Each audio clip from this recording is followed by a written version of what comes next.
Bé, benvinguts un cop més al meu raconet. Avui us porto un cas que és bastant més llarg del que és habitual. És un cas que va succeir fa no gaire i que alguns de vosaltres segurament us soni. Així que som-hi. El 27 de gener del 2012, un crim sacsejava el cor de Barcelona, concretament al barri de la Sagrada Família. 3 persones, un matrimoni i la seva neta adolescent, van ser trobats en el seu pis víctimes d'una agressió brutal. La investigació va desvelar una escena confusa, amb indicis que apuntaven a un robatori forçat, però a poc es va demostrar que hi havia alguna cosa més calculada i personal. Qui podia haver darrere d'aquesta matança? Els detalls i les proves que van sortir a la llum deixaven veure que l'assassí no era una persona desconeguda per les víctimes, però la veritat era més inesperada del que ningú podria haver imaginat.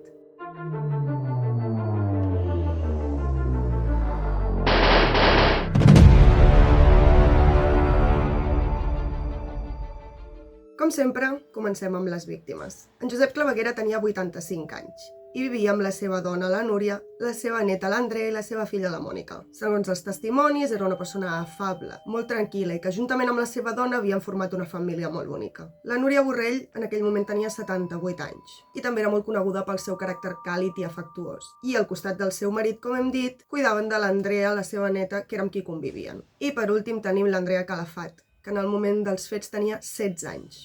I com hem repetit, era la neta d'en Josep i la Núria. L'Andrea vivia amb ells des de petita perquè la seva mare no se n'havia pogut fer càrrec. Era una jove amb una vida quotidiana com la d'altres adolescents que es va veure involucrada en un crim terrible. Ara passarem als fets. Us els intentaré explicar de la manera més ordenada i més fàcil possible d'entendre. Però la veritat és que mentre passaven unes coses, en passaven d'altres al mateix temps. El dia 27 de gener del 2012, la Mònica Claveguera, filla del Josep i de la Núria i tieta de l'Andrea, va passar un dia totalment normal. Aquell dia va anar a la feina, va sortir al migdia i va passar per una perruqueria perquè es volia arreglar perquè tenia plans per aquell cap de setmana. La Mònica feia uns mesos que vivia a casa dels seus pares perquè s'havia separat de la seva exparella, amb la que havia estat visquent durant els darrers 10 anys. Passaven uns minuts de 2:45 de la tarda quan la Mònica arribava al pis dels pares, al carrer Sardenya. En arribar a la porta del domicili, el que li va sorprendre és que la porta no estava tancada, estava una mica entreoberta. I hi havia un silenci sepulcral al pis. Només s'escoltaven les petjades del gosset que tenien els avis. A més, no hi havia cap llum encesa.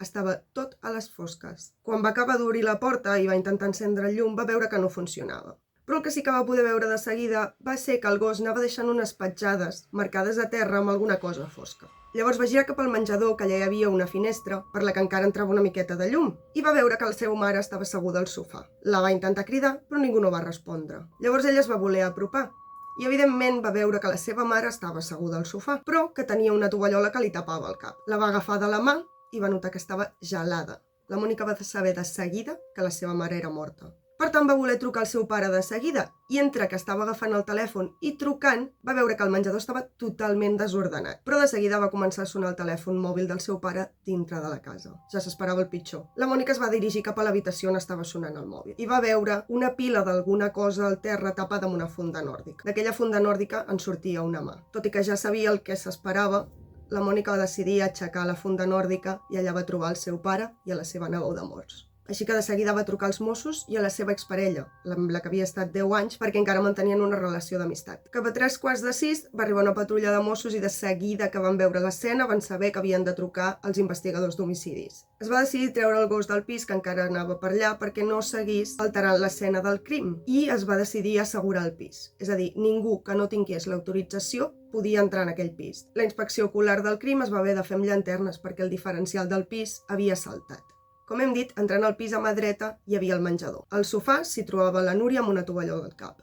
En aixecar aquesta tovallola van descobrir que tant el crani com la cara estaven totalment destrossats. Tenia un total de 10 cops. A primera vista es veia que l'objecte utilitzat era un objecte rom, és a dir, un objecte que no tenia punta, com per exemple un martell o un tub de metall. L'escena era una mica macabra. Les petjades del gos duien cap a l'esquerra del pis, on hi havia un bany i a continuació hi havia l'habitació on es trobaven els cossos del Josep i de l'Andrea. El cos de l'home es trobava entre el llit i la paret. El seu crani també presentava uns 10 impactes i el cos, com hem dit, estava cobert per un edredó. I als peus de l'avi estava la noia de 16 anys, l'Andrea, que estava totalment despullada i que les ferides que tenia al cap feien veure un acarnissament més gran. Segons la reconstrucció dels forenses i dels investigadors, la primera víctima va ser la Núria, que no va veure venir l'atac. A continuació van atacar el Josep, que estava a l'habitació i que va intentar defensar-se una mica sense èxit. I per últim havien matat a l'Andrea, que era la que més havia lluitat per la seva vida. I que es trobava al lavabo abans d'entrar a la dutxa, com ho evidencia l'escena. Al lavabo hi havia restes de cabell, de sang, i encara hi havia la roba amb la que es volia vestir aquell dia l'Andrea. Aquell dia i aquella hora l'Andrea no havia d'estar al pis. El més normal és que hagués estat a l'institut estudiant, però just aquell dia es va quedar per acabar unes feines que havia d'entregar i que no havia fet. El pis estava cap per avall, amb calaixos trets fora de lloc, els objectes tots tirats per terra, les habitacions totalment desordenades. Però realment no faltava res de valor. La Núria duia les seves joies, els ordinadors, les televisions, les càmeres, els telèfons mòbils, tot estava dins la casa. I segons els investigadors de la policia, s'estava malintentant simular un robatori. Però més enllà de la simulació del robatori, va haver-hi detalls que van cridar poderosament l'atenció dels investigadors. I és que els cossos estaven totalment coberts. Però és que a més s'havien girat o tapat totes les figures religioses o les fotografies de familiars. I això donava una pista molt clara sobre l'autoria. Indicava totalment que l'atacant tenia una vinculació estreta amb les víctimes. A més que la porta no estava forçada, el que volia dir que la família havia obert la porta a la persona que els va atacar. Es va aconseguir situar l'hora del fet pels crits, ja que les veïnes de just de la porta del davant, cap a 2 o 3 quarts de 9 del matí, havien escoltat els crits de la noia i de l'avi. Fins i tot quan una d'elles ja havia marxat de casa, ho van seguir comentant per WhatsApp. I la veïna que es va quedar a casa aquell matí va dir als Mossos que cap a les 8:50 aproximadament havia vist la silueta d'un home a la finestra del pati de llums. Però és que això és tota la informació que van obtenir els investigadors. No hi havia res més. La vida dels avis era molt rutinària, de problemes de mobilitat, i a més tenien una situació econòmica molt escassa. Això feia que no fessin gaire vida fora del domicili i que tampoc hi hagués alguna raó per la qual algú els volgués matar. L'Andrea, evidentment, tenia molts més coneguts i tots van ser investigats, però res va aparèixer perquè els investigadors els fes sospitar d'algú. Així que van començar a investigar la Mònica, que era l'única persona de la família que havia sobreviscut a l'atac i que a més havia trobat els cossos. I juntament amb la Mònica van investigar la seva exparella, l'Alejandro, que recordem va ser la primera persona a qui va trucar quan va trobar els cossos. L'Alejandro tenia 61 anys i era un home bastant peculiar. I sempre anava vestit amb un barret de cowboy, unes botes de serp, una jaqueta així com de cuir. Ell i la Mònica van començar la relació el 2002 i se'n van anar a viure junts. Tot i així, durant els anys, l'amor es va anar acabant. I això, juntament amb l'estat de salut dels seus pares i l'edat que tenia l'Andrea, la van ajudar a donar el pas de deixar l'Alejandro al juny del 2011. L'Alejandro no treballava, ja que li havien detectat un tumor cerebral amb molt mal pronòstic, així que tenia molt de temps lliure. I tot i que ho negués, ell estava desitjant tornar amb la Mònica. La veritat és que podem dir que l'Alejandro estava totalment obsessionat amb la Mònica. I és que havia revisat les factures de telèfon. Havia increpat un home amb el que la Mònica havia tingut una cita. I fins i tot, la Mònica declara que un matí quan va sortir a treballar se'l va trobar dormint a la porta de l'escala perquè deia que així podia estar a prop d'ella. Evidentment, els Mossos fan moltes comprovacions i confirmen que la Mònica té una coartada ferma. Hi havia càmeres de vigilància a la feina, hi havia els testimonis de les perruqueres i a més es va poder comprovar que realment duia la mateixa roba quan va anar cap a la feina que quan va trucar als Mossos. Evidentment, aquest cas va despertar un gran interès als mitjans de comunicació i la Rebeca Carranco, una periodista, va rebre un missatge que li va suggerir un perfil de Facebook i era el de l'Alejandro Cuartero. En Cuartero va acceptar quedar amb ella i van quedar en un bar del barri de Sant Gervasi, per on ell vivia. I el que més esmena la periodista és la falta d'empatia cap a les víctimes per part d'ell. Li va parlar de que l'Andrea era una noia molt problemàtica, que feia el que volia amb els avis. I sobretot va accentuar la fredor de la Mònica cap a aquesta situació. I és que volia apuntar cap a ella indirectament sense dir-ho. Mentre la investigació policial avançava, la Mònica rep un missatge al mòbil i ho va comunicar immediatament a les autoritats. El missatge estava escrit de la següent manera. Rubia, el bonus será por 2 y han salido 3. Nos debes guita. Pásate por donde sabes y cerramos business. Hazlo y te daremos las llaves del piso. Aquest missatge sense voler-ho donava molta informació. I és que deixant de banda que no tenia cap sentit utilitzar aquest argot sud-americà, resulta que la I entre hazlo i te damos las llaves del piso estava escrita en billatina, cosa que, evidentment, cap castellano parlant faria servir. I a més, aquest missatge va permetre rastrejar el mòbil des d'on s'havia enviat. I és que era un telèfon de prepagament. A Espanya, per comprar una d'aquestes targetes prepagament, tu has de donar el teu DNI, evidentment per evitar situacions com aquesta. I els investigadors van poder relacionar de seguida en quina botiga s'havia venut. El problema? No hi havia cap DNI associat en aquesta targeta. Quan la policia va interrogar el propietari d'aquesta botiga de mòbils, important, li van ensenyar la foto de l'Alejandro, de seguida va poder confirmar que efectivament que el coneixia, que era un home del barri que tothom sabia qui era i que feia poc li havia comprat un mòbil prepagament. El tema és que el dia que l'Alejandro va anar a aquesta botiga va començar a demanar-li telèfons i targetes i que aquest número no m'agrada i que treu-me'n un altre. I quan li va comprar el telèfon i va marxar, aquest noi va trobar a faltar una de les targetes, però és que no li va donar més importància. I una cosa que va recalcar aquest noi, que li va cridar molt l'atenció, és que aquell dia no duia el seu barret de cowboy com era habitual, sinó que duia una gorra blanca. En paral·lel a això, l'Alejandro va voler tornar a quedar amb la Rebeca, la periodista. L'Alejandro li dona una primícia sense ell adonar-se'n. Hi havia una cosa que la policia no havia fet públic i que els mitjans es pensaven que les víctimes havien mort per un apunyalament, és a dir, per una arma blanca. I l'Alejandro va tenir la gosadia de dir-li que les víctimes havien mort a cops. Però és que encara hi ha més. L'Alejandro va començar a parlar de la relació que tenia amb la Mònica i li va explicar que des del primer dia ell sabia que s'enamoraria d'ella, però que al mateix temps li destrossaria la vida. Li diu que és un egoista, que segur que ha pagat algú perquè mati a la seva família, perquè ella és una figaflor que es desmaia per qualsevol cosa. A més, li diu que quan havia de cuidar la seva família no ho feia i que ara estava més contenta que una rosa. Que a més, la seva neboda era el seu banc, que li demanava diners, que s'aprofitava d'ella i bé, un llarg de mentides que eren totalment comprovables. I com a aquestes alçades els Mossos ja tenien l'Alejandro al punt de mira, aquesta conversa va ser vigilada per uns agents de paisà que estaven allà a prop. Evidentment, els investigadors s'adonen de seguida que l'Alejandro podia ser l'autor dels SMS. I tan bon punt arriben les gravacions de la botiga de mòbils, efectivament es confirma que era l'Alejandro qui havia estat allà aquell dia. Com amb tot això anava passant una mica de temps, a la Mònica li seguien enviant missatges, però cada cop donaven més detalls sobre el crim. En un d'aquests missatges, el suposat sicari li va explicar que a la casa hi havia hagut un curtcircuit perquè mentre tapava els cossos de l'avi i de la neboda havia llançat una llum d'una tauleta de nit i que s'havia mullat de sang i que per això havien saltat els ploms. Evidentment, res d'això havia aparegut als mitjans de comunicació. I perquè us n'adoneu de fins a quin punt estava implicat el Cuartero en fer creure que aquells sicaris eren reals, que quan va voler acabar amb la història dels SMS, i com que sabia que rastrejarien el telèfon, va anar fins a l'aeroport i va enviar el següent missatge. Rubia, no seas jodona, paga lo que nos debes. I llavors es va desfer del telèfon.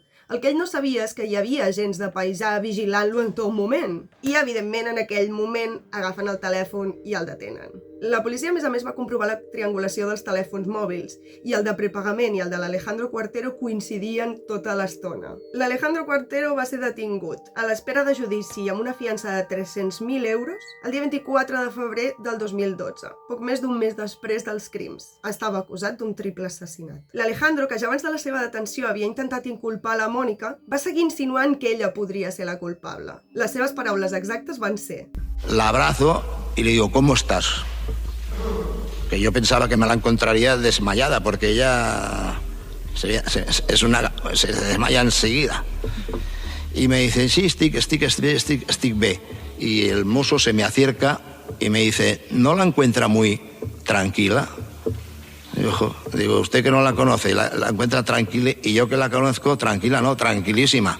Però quan en Cuartero va fer aquestes declaracions ja era massa tard, ja hi havia masses indicis que apuntaven cap a ell. I tot això no podia canviar el rumb de la investigació.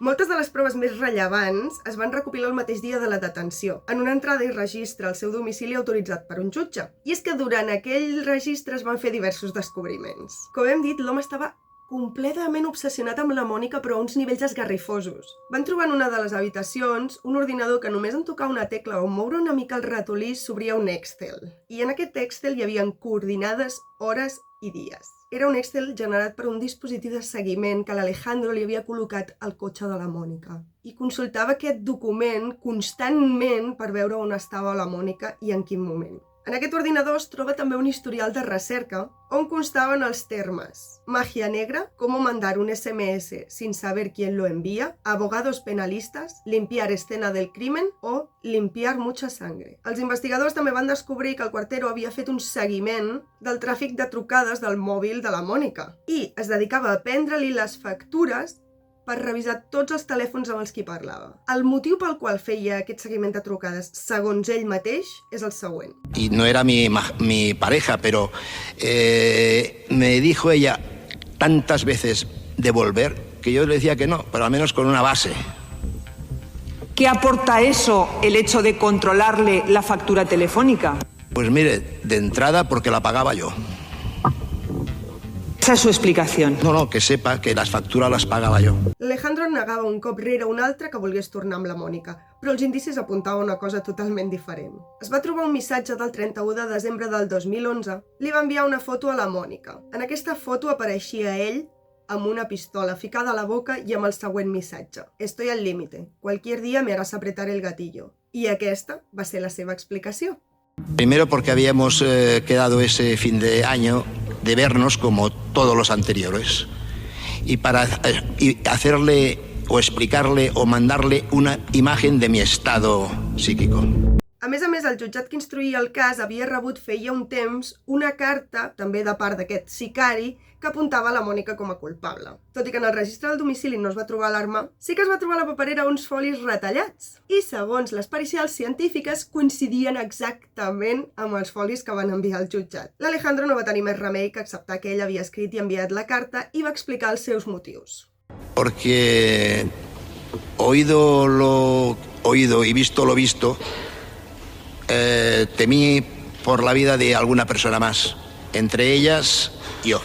Para escribir la carta tomé como chuleta los mensajes, por eso los tenía copiadas. ¿Y no pensó que esto le podía incriminar en vez de justificar? Porque de ahí tampoco se deduce que usted esté protegiendo o usted esté velando por su propia vida o por la de terceros. Hombre, depende cómo se mire. Si por 60.000 euros se lió lo que se había liado, imagínense por 120.000 que valía yo. I tot i que totes les peces encaixaven i totes les proves apuntaven contra ell, en Cuartero no perdia moment per apuntar a la seva exparella com a culpable. Digo, ¿sabes cómo te quiero, verdad? Dice, sí, ella lo tenía muy claro eso. Digo, te voy a decir algo que en la vida me hubiese creído que un día llegase a decirte. Digo, nunca más volveré contigo. Nunca. Y ella hace así con el pelo, me dice, ¿por qué? ¿No quieres estar con una asesina? El fet que admetés que havia escrit la carta, el buit temporal que hi havia sense explicar durant les hores dels crims, les mentides durant les declaracions i una pila de resta d'indicis feien que en Cuartero fos l'únic culpable possible pel triple crim de la Sagrada Família. Però faltava una evidència científica que relacionés directament en Cuartero amb l'escena del crim i que evidenciés que havia estat en contacte amb les víctimes en el moment de la mort. I aquesta prova va arribar en un informe de criminalística. L'Alejandro sempre duia unes ulleres penjades amb un cordell. I en aquest cordell van trobar una gota de sang, de la qual, per sort, es va poder extreure l'ADN. L'ADN confirmava que era sang de l'Andrea Calafat, la noia de 16 anys. El dia 27 de març de 2014, un jurat popular va declarar per unanimitat culpable a Alejandro Cuartero. L'acusació demanava 81 anys, tot i que finalment se'l va condemnar a 59. 17 anys per cadascun dels avis i 21 per l'Andrea. I a més se li va imposar una multa de 340.000 euros. És molt dur, però la sentència indicava que aquelles morts eren el punt i final de l'assetjament al que havia sotmès a la Mònica durant tant de temps. I és que en Cuartero estava obsessionat amb la Mònica i no veia una altra realitat que no fos la d'estar amb ella, tot i que ho negués constantment. Així que per ell, pel seu cap, l'únic obstacle que impedia això era la seva família, la que havia de cuidar. I és que la pròpia Mònica va dir durant el judici.